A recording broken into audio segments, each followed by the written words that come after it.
आजकल देखते हैं, कभी आपने भी देखा होगा, मुसलमान का बच्चा छोटे बचपन से उसके माता पिता उसको टोपी लगाना सिखा देते हैं। जब बाजार में निकलता है तो बड़े फख्र के साथ टोपी लगा कर निकलता है। उनके वालिद होते हैं, वो अपने छोटे भाई का, बड़े भाई का कुर्ता, छोटे भाई का पजामा मांगे निकलते हैं। उनकी दाढ़ी मूंछ उनकी कटी हुई होती है, अपनी विरासत में होते हैं, अपने संस्कारों में, अपने धर्म में अडिग रहते हैं। कभी भी कोई मुसलमान भूल से भी अगर किसी मंदिर के बाहर होकर निकल गया, अंदर तो आने का प्रश्न ही नहीं, वो शीश नहीं झुकाएगा, क्योंकि उसको पैदा होने रोटी पिला दी गई कि केवल और केवल मात्र हमारा अल्लाह ही सब कुछ है, बाकी जो है वो सब काफिर और बुत परस्ती है। वो अपने धर्म में अड़ोगे है। मुसलमानों के 72 फिरके हैं, लेकिन वो कहते हैं मुसलमान हैं। 72 फिरके हैं, बरेलवी हैं, देहलवी हैं, न जाने कौन। अपने सिख भाइयों में देखेंगे, बच्चे को बचपन से ही दस्तार, सत श्री अकाल बुलाना संस्कार होता है। और हमारे संस्कारों में पता नहीं कहाँ हमारे में कमी रह गई। आज हमारे बच्चों को हम हवन यज्ञ करने जाते हैं, घरों में बच्चे तिलक नहीं लगवाते। शिखा सूत्र जले हुई तो बात नहीं छोड़ दीजिए, चोटी नहीं, जनेऊ नहीं, मस्तक पर तिलक नहीं, संध्या पूजा आरती नहीं।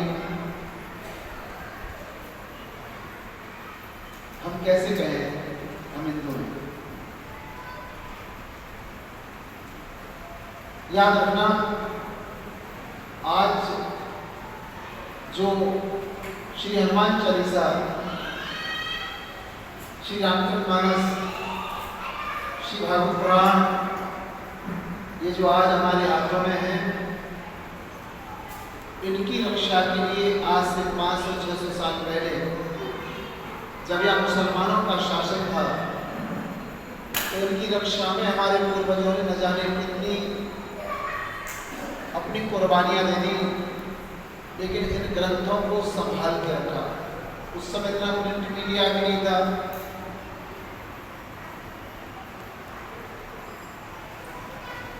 और आज हमने ये हालत कर रखी है कि हमारे घरों में धार्मिक ग्रंथ नहीं है।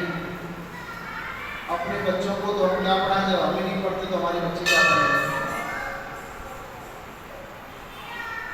अपने घरों में कम से कम धार्मिक ग्रंथ जरूर। गीता प्रेस गोरखपुर की कल्याण की मासिक पत्रिका निकलती है, बड़ी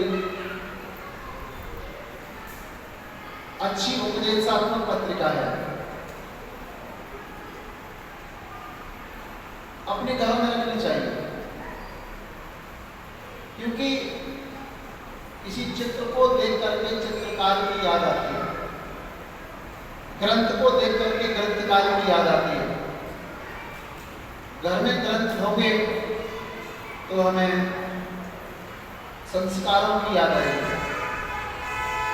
श्री रामचरितमानस, श्रीमद् भागवत महापुराण, श्री शिव पुराण, ये ऐसे दिव्य ग्रंथ हैं जो हर घर में होने चाहिए। अभी 4 महीने पहले श्री रामनवमी की शोभा यात्रा जब निकली, तो श्री विशुद्ध परिषद की ओर से इस शरीर को एक सेवा दी। तो मेरे मन में आया कि जब मंदिर के बाहर उनकी शोभा यात्रा निकलती है, तो मंदिर की मैनेजमेंट कमेटी शोभा यात्रा का स्वागत करती है, लेकिन वो शोभा यात्रा का स्वागत करने के बाद में शोभा यात्रा आगे निकल जाती है, कमेटी वाले ठगे से रह जाते हैं। हमने कहा ऐसा नहीं होना चाहिए। तो उनको क्या देना चाहिए, तो हमारे मन में आया कि गलत नहीं देना चाहिए। तो रामनवमी है तो श्री रामचरितमानस की प्रत्येक संस्थान में इधर भी जब हमारी शोभा यात्रा पहुंची भगवान की तो यहाँ दी जाती है। ऐसे ही कई गलती भी हो गई होगी, ये नहीं कह सब पे आप पहुंचिए, लेकिन प्रयास भेज दिया है, क्योंकि इंसान काम करता है तो कई गलती हो जाती है। इस बार भी हमने श्री कृष्ण जन्माष्टमी की शोभा यात्रा अभी परसों 18 तारीख को आपके भगवान के मंदिर के आगे निकलेगी। आप सभी से प्रार्थना है कि शाम 3 बजे से श्री शोभा यात्रा महावीर मंदिर से शुरू होगी और महावीर मंदिर शुरू होकर के प्रताप कॉलोनी के पीछे श्री चैतन्य गौड़ी मठ भगवान का बहुत सुंदर मंदिर है, वहाँ शोभा यात्रा विराम होगी। इस बार भी करीब हमने 70 बुक श्रीमद् भागवत महापुराण की मंगवाई है। हमने नहीं मंगवाई, किसी दाता ने दी है 70। तो हम सभी धर्म स्थानों में एक एक बुक जरूर देंगे। तो आगे की हमारी योजना है, इसके बाद में किसी एक मंदिर में एक ऐसी लाइब्रेरी हम बनाने जा रहे हैं जहां आपको हमारे 4 वेद, 108 उपनिषद, 18 पुराण, भगवद गीता, सभी ग्रंथ जो हमारे सनातन धर्म के आपको वहां मिलेंगे। आप पढ़ना चाहो घर लेके आइए, जब पढ़ लो वहां पहुंचा दीजिए, उसकी कोई फीस कोई शुल्क नहीं लगेगा। ग्रंथ हमें एक दिशा देते हैं। भगवान श्री कृष्ण गीता में कहते हैं तस्मात्, हमें क्या करना चाहिए, क्या नहीं करना चाहिए। भगवान अर्जुन को कहते हैं, हमारा शास्त्र में बताता है तस्मात् शास्त्रम प्रमाणन्ते कार्य अकार्य व्यवस्थितम्। भगवान कहते हैं कि हमें क्या करना चाहिए और क्या नहीं करना चाहिए। भारत का संविधान नहीं बताता ये बात। भारत के संविधान में कोई कानून नहीं है कि आप झूठ बोलोगे आपको कुछ दंड मिलेगा ना। भारत के संविधान में कोई व्यवस्था नहीं है आप माता पिता की सेवा नहीं करोगे आप दंड मिलेगा, नहीं मिलेगा। लेकिन हमारे शास्त्रों में है, अगर आप झूठ बोलोगे आपको पनिश होगा। आप माता पिता की सेवा नहीं करोगे आप पनिश होगे। अपने बुजुर्गों की सेवा नहीं करोगे आपको पनिश मिलेगा। हमारे बुजुर्गों ने बताया, हमारे शास्त्रों में बताया। तो हर घर में शास्त्र होने चाहिए, अपने माता पिता अपने बुजुर्गों का रिस्पेक्ट होना चाहिए घर में। बहनों बेटियों, आपके सास ससुर आपके भगवान मानने हैं, ये सनातन धर्म की महिमा है। हमें भी बूढ़ा होना है, एक दिन हमारी वो दशा हो जानी है जो आज हमारे बुजुर्गों की, ये किसी से छिपी नहीं है। और उस समय हम पछताते हैं, अरे हमारे बुजुर्ग जिनकी हम सेवा नहीं कर पाए। तो हम सबसे एक प्रार्थना करते हैं कि अपने घरों में शास्त्रों को विराजमान कीजिए, अपने घरों में संस्कारों को विराजमान कीजिए। संस्कार बचेंगे तो हम बचेंगे। संस्कार विहीन समाज बहुत दिन तक खड़ा नहीं रहता, याद रखना। हमने बहुत बड़ी बड़ी अच्छी अच्छी कोठियां बंगले दे दिए बना के, बहुत बड़ी बड़ी अच्छी अच्छी बिल्डिंगें दे दी, बहुत पैसे दे दिए, बहुत उनको हम करके जाने की सोच रहे हैं। लेकिन कभी अकेले में बैठ के सोचना, अगर संस्कार नहीं तो कुछ नहीं। आज दूसरे लोग अपनी संख्या बल के द्वारा पूरा जितना उनका जोर लगता है, हमारे एक बच्चे 2-2 बच्चे, उनके 4 बीवी 25 बच्चे हैं। 9 राज्यों में हिंदू अल्पसंख्यक हो चुका है। बाहर के जो बच्चे हैं वो सब शहरों में आ रहे हैं। तो हमें इस बात से बड़ा सावधान रहना है।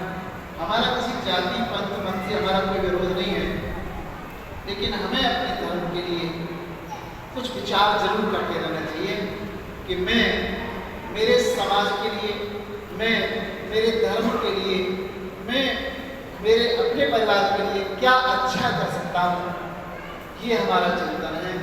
इसी के लिए हमने श्री हनुमान चालीसा की लड़ी शुरू की है और आप सब बहन भाइयों का प्यार, श्री हनुमान जी की कृपा, आज हम सब अपने इकट्ठे हैं यहाँ। ये हमारी फुलवाड़ी है जो भगवान जी इसमें फूल लगाते जा रहे हैं। तो मेरी आपसे यही प्रार्थना है कि अपनी विरासत को, अपने पूर्वजों की दी परंपराओं को सजो के रखना है। अपने बच्चों में, अपने परिवार में, अपने परिकर में हमें सबको रखना है।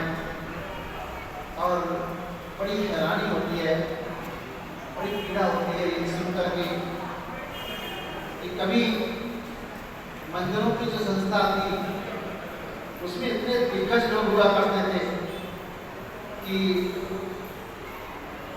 कुछ पूछो ना। आज संस्थाओं में बहुत कम गिनती के लोग, और वो भी बेचारे बस ऊपर पाए लोग हैं, कितना कर सकते हैं। जवान बच्चों को आगे आना चाहिए। हम मंदिर की संस्था वालों से प्रार्थना करते, भैया आप हमें प्रधान दीजिए, हमें मत बनाओ, आप अपने बेटा बेटी को प्रधान बनाओ। बुढ़ापा तो आता है ना, 60, 70, 75, 80 साल की उम्र हो गई है, कितना चल पाएंगे। अपने बच्चों को आगे लाओ, अपने छोटे छोटे पौधे पौधियों को प्रधान बनाओ, वो अच्छा काम करेंगे, खुद अच्छा काम करेंगे। ये बड़े बड़े भगवान के दरबार बनाना बहुत अच्छी बात है, समाज भी तो वही करे, समाज बहुत जरूरी है। तो मेरी संस्था से विशेष प्रार्थना है कि जब यूथ आगे जाएगा, नौजवानी आगे आएगी, तो अलग से व्यवस्था होगी। अभी इसकी शोभा यात्रा है, हमारे युवाओं के, हमारे जो गाइड है, हमारे संदीप पाउला जी, मैंने कहा भैया हमसे दो वर्ष की संदीप, आपने समाज संभालनी है। इनके पास 40 बच्चों का शोभा यात्रा है, पूरी सिक्योरिटी की है। हम पूरे बंदे थोड़ा बात सुन लेंगे, नहीं भैया नहीं। आधा किलोमीटर लंबी शोभा यात्रा है, कौन संभालेगा उसको? यूथ संभालेगा, जवान बच्चे संभालेंगे। तो मेरी संस्था के सभी पदाधिकारियों से यह प्रार्थना है, अरदास करके जा रहा हूँ, विचार करना, आपके अपने परिवार के जो बच्चे हैं उनको आप आगे लाएं, उनको प्रमोट करें, उनको मोटिवेट करें कि आप अपना मंदिर में समय दें, धर्म के लिए समय दें। तो ये बहुत अच्छी बात है। काम करना, कारोबार करना हम सब करते हैं, लोगों के साथ नहीं करता, लेकिन हमने तो एक बात मानी कि एक हफ्ते में वो भी 1 घंटा समय निकाल करके हम बैठे। जब हमारे एक साथ अपना झूठ यहाँ से निकलेगा हनुमान चालीसा का, तो हमें बहुत अच्छा लगेगा। जय श्री राम। आप सभी को श्री हनुमान चालीसा के पाठ में मैं हृदय की गहराइयों से हमारे श्री सिद्धिया जी आ जाए, हमारे अभी साहब और हमारे बाबा जी आए हैं, हंसी आए हैं, हमारे पंडित जी के आशीर्वाद से, हमारे शर्मा जी और सभी हमारे देश की, आप सभी का जिनका मैं नाम भी नहीं दे पाया, क्षमा करना। तो संस्था का बहुत बहुत धन्यवाद है, आपका धन्यवाद है। आगे का जो कुछ सूचना है श्री अशोक चक्रवर्ती जी आप देंगे, और उसके बाद में श्री हमारे अभिकृष्ण जी आप सबको भगवान के भजन सुनाएंगे, उसके बाद हनुमान चालीसा पाठ होगा। तो हम सभी से बार बार प्रार्थना करते हैं कि अपनी संस्कृति, अपनी विरासत को समय सजो के रखना है। जय श्री राम। जय श्री राम। जय श्री राम।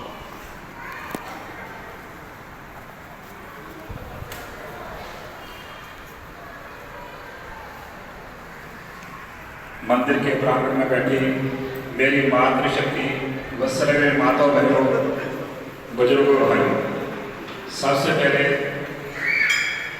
सभी मेरे साथ जय घोष बोलेंगे। जयकाराए वीर बजरंगी,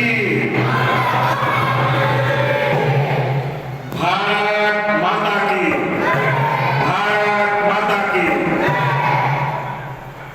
पंडित जी ने बहुत ही विस्तार से आज की स्थिति के बारे में, देश के क्या हालात हैं उसके बारे में, हमारे धार्मिक स्थानों के बारे में, बच्चों के बारे में, बड़ों के बारे में बहुत ही विस्तार से हमें समझाया। और पंडित जी ने यह भी बताया आज देश के 9 राज्यों में हिंदू अल्पसंख्यक हो गया है। आपने न्यूज़ में भी सुना होगा, खबर में पढ़ा होगा, नहीं तो सोशल मीडिया में आजकल हर बच्चा मोबाइल चला लेता है, वहां से चेक कर सकते हैं। कभी समय था ईरान इराक भी भारत में था, अफगानिस्तान भारत में था, और चंद साल पहले पाकिस्तान और बांग्लादेश भी भारत में था।